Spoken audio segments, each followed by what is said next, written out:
Well, Donald Trump has been on the offensive all this week. He took aim at multiple targets, some familiar ones like the press. He's attacked Democrats, the media, his own party, and earlier this week he also picked a fight with the country of Pakistan.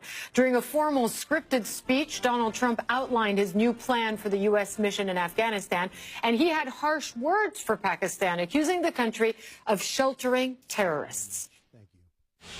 We can no longer be silent about Pakistan's safe havens for terrorist organizations, the Taliban, and other groups that pose a threat to the region and beyond. Pakistan has much to gain from partnering with our effort in Afghanistan. It has much to lose by continuing to harbor criminals and terrorists. He also said, look, we pay the country billions and billions of dollars. They have to do more. Pakistan is hitting back in this war of words. One of the country's most prominent politicians is the opposition leader, Imran Khan.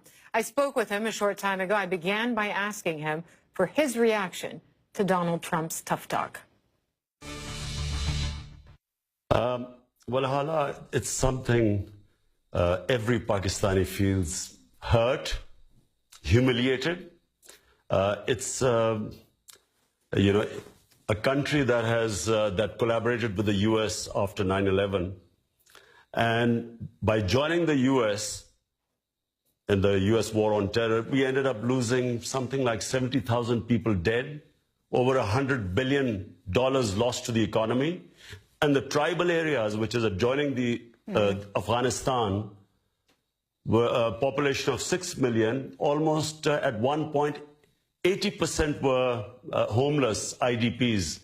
So after all this, suddenly to hear this strange statement that Pakistan is responsible, made a scapegoat for the US not succeeding in Afghanistan, it is,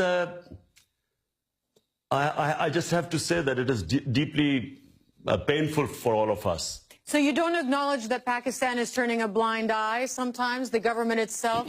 I spoke to Zalmay Khalilzad, the former American ambassador to Afghanistan. He said it's not true. The government knows where these extremist groups are. This is what he said, that essentially they're not just in these tribal zones, but in the big cities themselves, if you could listen. In fact, the leadership of the Taliban are in the city of Quetta. Other leaders are in places like Peshawar, big cities of Pakistan. Yes, of course, when they come across the border, they cross areas that are tribal. But the government of Pakistan knows where these people are. So you have former ambassadors like Khalilzad saying the government knows exactly where these people are and they're just turning a blind eye. So, number one, why does he not tell this to the Pakistani government or the military, which keeps asking them to tell them where these people are? Because they seem to know, Zalmay Khalilzad seems to know. Number two, Hala, is this plausible? That there were 150,000 NATO troops in Afghanistan, over 100,000 American troops, one of the mightiest military machine in the history of mankind. And the total number of insurgents going into Afghanistan, which Pakistan is being accused of harboring, the Haqqani group, that's the group, Haqqani network, which Pakistan is supposed to be protecting, what, they're 1,500, 2,000, maximum 3,000? Are we to believe that it's because of these 3,000 people, 150,000 of the best military might of the West could not win in Afghanistan? Is this plausible? I mean, who believes this joke? So what is there? In the end, is this what they've got? They blame Pakistan for not being able to succeed in Afghanistan? Well, Donald Trump has even said, has even implied in his speech that aid, that assistance, economic and military, to your country, Pakistan, could be at risk, he implied, unless the government of your country does more to tackle these extremists. In my opinion, Pakistan has been the biggest collateral damage in this Afghan adventure. It was ill thought out. There was no definite aims. They never tried a proper political solution in Afghanistan. There was bombings and killings. And to blame Pakistan at the end, who is the biggest sufferer of this war. Which country has lost 70,000 people going in to help the Americans in Afghanistan? And when they talk about loss to the economy, it's over $100 billion. I mean, the government has come up with this statistic. But you'd be okay with some of this U.S. aid being suspended if, in fact, Donald Trump goes down that road? You'd be okay with that? I would certainly recommend it to our government. I'm in the opposition. I would recommend that we could do without this aid.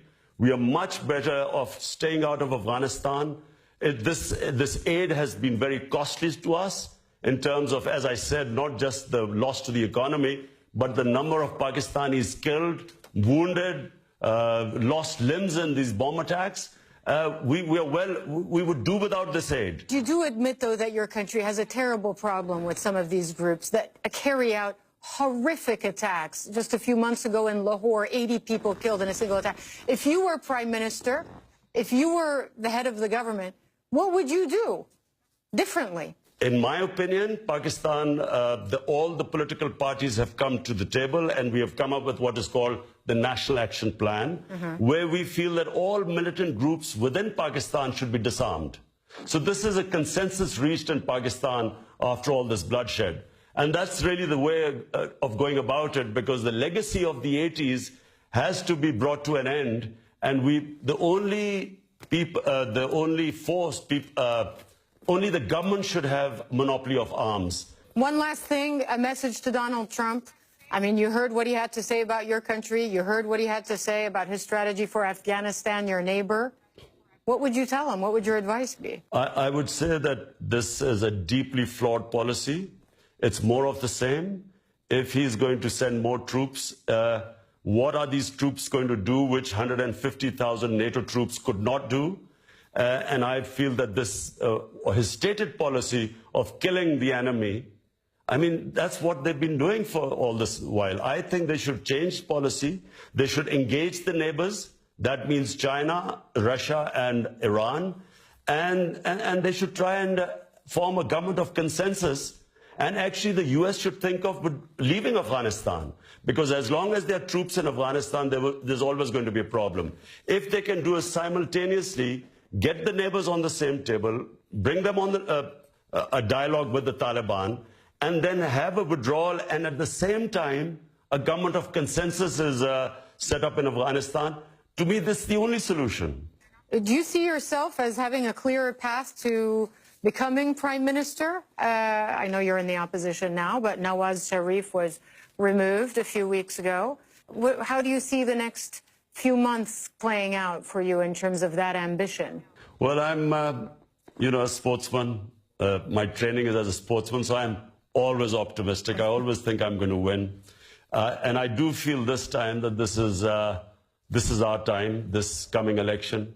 Whenever it is, we think it'll be the end of this winter. And I think we have a very good chance of winning the elections. You see yourself as Prime Minister of Pakistan? Well, if we win the elections, hopefully.